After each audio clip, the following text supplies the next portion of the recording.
We find ourselves faced by powers, which are far stronger than hitherto assumed, and whose base is at present unknown to us. More I cannot say at present. We are now engaged in entering into closer contact with those powers, and within 6 or 9 months' time, it may be possible to speak with more precision on the matter. Said by Werner von Braun. From Above Top Secret by Timothy Good, William Morrow and Company, Inc. 1988. Those who know anything at all about how Hitler rose to power have heard about occult secret societies, because they influenced the political climate in Germany behind the scenes, and were the forces that helped bringing the Führer to power. One of them was the Vril Society. During World War II, the Germans yearned for any advantage over their opponents. Whether it was technology, intelligence, or strength, they wanted to be the best of the best. When Maria Orsic, a young German nationalist, came forward to share her remarkable gifts, the Nazis were delighted. What they discovered about her was more spectacular than anyone could ever have imagined. Maria could communicate with extraterrestrials.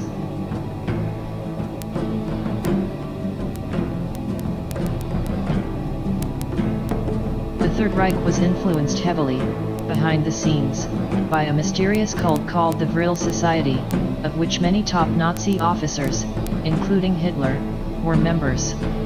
The Vril Society themselves were influenced by The Coming Race, a science fiction book by Edward Bulwer Lytton, published in 1871. The book has reprinted as Vril, The Power of the Coming Race. Among its readers have been those who believed that its account of a superior subterranean master race, and the energy form called Vril was accurate, to the extent that some theosophists, notably Helena Blavatsky, William Scott Elliott, and Rudolf Steiner, accepted the book as being based on occult truth. A book, The Morning of the Magicians, 1960, suggested that a secret Vril society existed in pre-Nazi Berlin. However, there is no evidence for the existence of such a society. Vril tells the story of the Aryans, an advanced alien race who had the power to use the energy of the universe itself. This piece of fiction laid the foundation for their society's philosophy, and in turn, the Nazi party's, as well as the recurrent esoteric topics in Bulwer Lytton's works, convinced some commentators that the fictionalized Vril was based on a real magical force. Helena Blavatsky, the founder of Theosophy, endorsed this view in her book, Isis Unveiled, 1877, and again in The Secret Doctrine, 1888. In Blavatsky, the Vril power and its attainment by a superhuman elite are worked into a mystical doctrine of race. However, the character of the subterranean people was transformed. Instead of potential conquerors, they were benevolent, if mysterious, spiritual guides.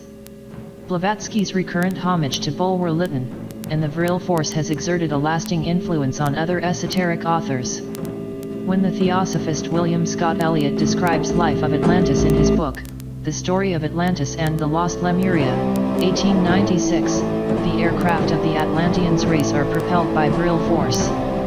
Scott Elliott's description of Atlantean aircraft has been identified as an early inspiration for authors who have related the Vril force to UFOs after World War II. Members of the Vril Society claimed the story to be truth, and furthermore, that they were actually descendants of the Aryan race. Because of this, they too could harness and utilize the energy of the universe. In order to fully realize their power, however, they needed to hunt down and recover ancient relics, and relearn and utilize long-forgotten, ancient technology. The Vril Society combined the political ideals of the Order of the Illuminati, with Hindu mysticism, theosophy, and the Kabbalah. It was the first German nationalist groups to use the symbol of the swastika as an emblem linking Eastern and Western occultism.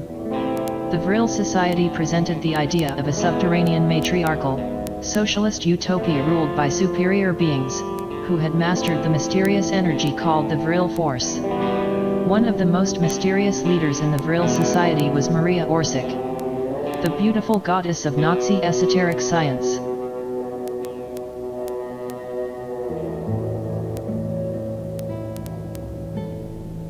Maria Orsic, also known as Maria Orsic, was a famous medium who later became the leader of the Vril Society. She was born on October 31, 1895 in Zagreb. Her father was a Croatian, and her mother was a German from Vienna. Tomislav Orsic, Maria's father, was born in a house nearby St. Stephen's Cathedral in Zagreb, Croatia, Kuk Austro-Hungarian Empire. Architect, Tomislav worked in 1890s in an office located in Banjale Square. During a trip to Vienna, Tomislav met an exceptionally beautiful young ballerina, by the name of Sabine in 1894. They fell in love, and married short after, and on 31 October 18, 95, in Zagreb, Sabine Orsic gave birth to a stunning blonde girl, she named Maria. Later, Tomislav changed his first name to Thomas. Maria Orsic was a medium and the leader of a Nazi secret society, known as the Vril, that existed in the World War II era. The Vril Society was established after Orsic received communication from extraterrestrials, who had once lived in what is now Sumeria. These beings eventually departed Earth, for the Aldebaran solar system. The Vril named themselves after the ancient Sumerian word Vril, meaning godlike. The Vril members were attractive young women, who grew their hair all the way down past their hips, which was uncharacteristic of the times. The logic for growing their hair to such an extravagant length centered around their belief that human hair acts as an antenna to make contact with extraterrestrials. They believed that they could use their telepathic abilities to communicate with these otherworldly beings and give the Nazis some sort of advantage over their opponents. The Vril Society was led by Maria Orsic of Zagreb, who have received communication from Aryan aliens living on Alpha Centauri in the Aldebaran system. This solar system exists in the constellation of Taurus, which is 68 light-years away from Earth. For comparison, Alpha Centauri, the solar system closest to ours, is 4.35 light-years away from the Earth. Allegedly, these aliens had visited Earth and settled in Sumeria, and the word Vril was formed from the ancient Sumerian word Vril, like God or godlike. A second medium was known only as Sigrun, a name etymologically related to Sigrun, a Valkyrie, and one of Wotan's 9 daughters in Norse legend. After making contact with the extraterrestrials, Maria Orsic transcribed the information in 2 different scripts.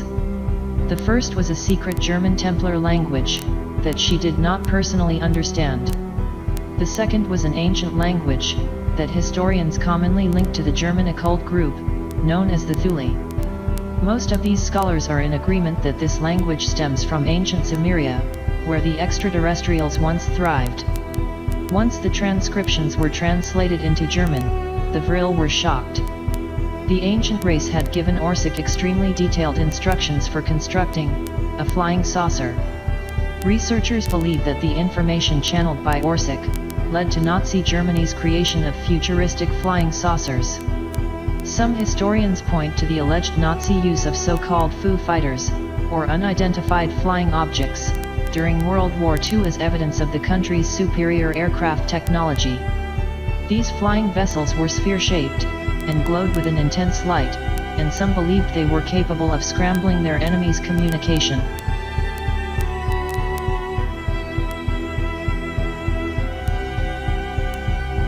Maria Orsic was the head of the All-German Society for Metaphysics, founded in the early 20th century, as a female circle of mediums who were involved in extraterrestrial telepathic contact. The society was later renamed the Vril Society, or Society of Vrilerinnen Women. In 1917, Maria Orsic is said to have made contact with extraterrestrials from Aldebaran with her female Vril circle.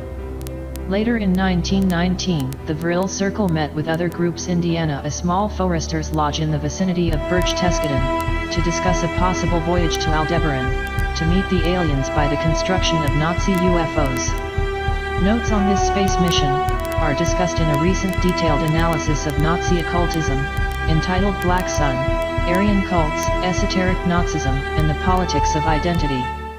The solar system of Aldebaran is 68 light-years from Earth, and 2 inhabited planets which constitute the realm of Sumerian orbit around their sun. The inhabitants of this solar system are subdivided into masters, white god-like people, Aryans, and other different human races. These latter developed because of climatic changes on the individual planets, and were the result of a degeneration of the godlike people. These mutants came to have a spiritual development inferior to the godlike people.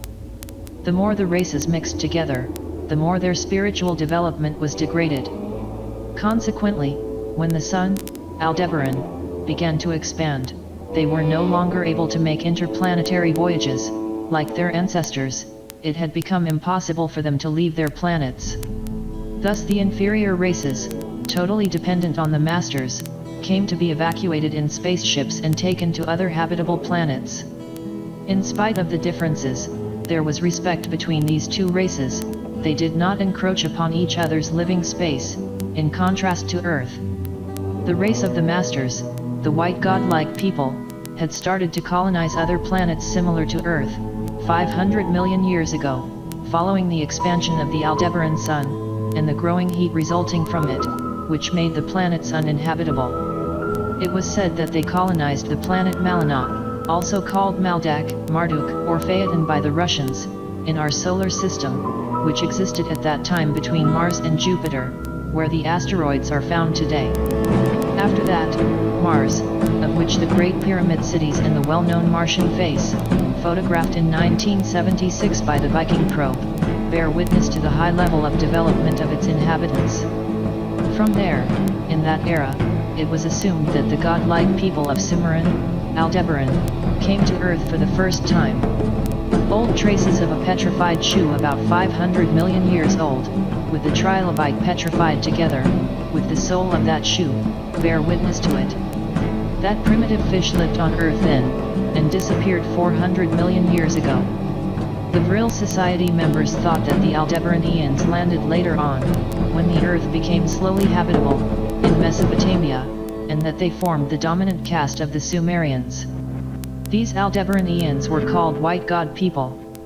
Moreover, the Vril telepaths received the following information: the Sumerian language was not only identical to that of the Aldebaranians, but it also had tones similar to German, and the frequency of the two languages was almost identical. Those who believe Orsic departed Earth for Aldebaran argue that the top-tier members of the Vril Society, along with other German secret societies like the Thule, had adequate financing from Adolf Hitler's regime for the construction of flying saucers. After all, Germany's leading engineer, Werner von Braun, made no secret of the fact that the Nazis received an abundance of technical information from extraterrestrials before and during World War II. A fellow German space pioneer named Hermann Oberth, one of the German Reich's top rocket designers during World War II, echoed Werner von Braun's claims that the Germans had knowledge of extraterrestrials. Oberth was one of the German Reich's top rocket designers during World War II. Though he moved on to work for the United States space programs, pushed to send men into outer space, Oberth is best remembered for his statements linking the Nazis to extraterrestrials. According to Oberth, the Nazis could not take credit for their advancement in an array of scientific fields. Like von Braun, Oberth claimed, the Nazis received extensive assistance from a super-intelligent, alien life form. Oberth referred to these Vril aliens as people of other worlds. If one takes Oberth and von Braun at their word, it becomes clear that the Nazi government obtained significant military assistance from highly advanced aliens. Many conspiracy theorists believe Maria Orsic's channeling served as the initial point of connection between Germans and these uber-intelligent extraterrestrials. If theorists are correct, Hitler and his henchmen relied on Orsic's detailed channelings to create an array of flying saucers and other high-tech weapons for use in the war. These theorists also believe the Nazis funded millions of dollars to a top-secret program dedicated to mastering flight with flying saucers and other UFO-like aircraft. Researchers believe that the information channeled by Orsic led to Nazi Germany's creation of futuristic flying saucers. Some historians point to the alleged Nazi use of so-called Foo Fighters, or unidentified flying objects, during World War II as evidence of the country's superior aircraft technology. These flying vessels were sphere-shaped, and glowed with an intense light, and some believed they were capable of scrambling their enemies' communication. In 1945, Maria Orsic and the Vril Circle mysteriously disappeared. This has led to some writers, conspiracy theorists, and Nazi mystics, to believing Maria Orsic escaped to Aldebaran. After all this, the Vril Society suddenly disappeared without a trace. Their bodies were never be found. While no one can be sure exactly where they went, a final letter from Orsic to the Vril members stated "Niemand bleibt hier," or "No one is staying here." It's possible that the Vril used Orsic's channeled instructions to build a spacecraft, and leave the planet,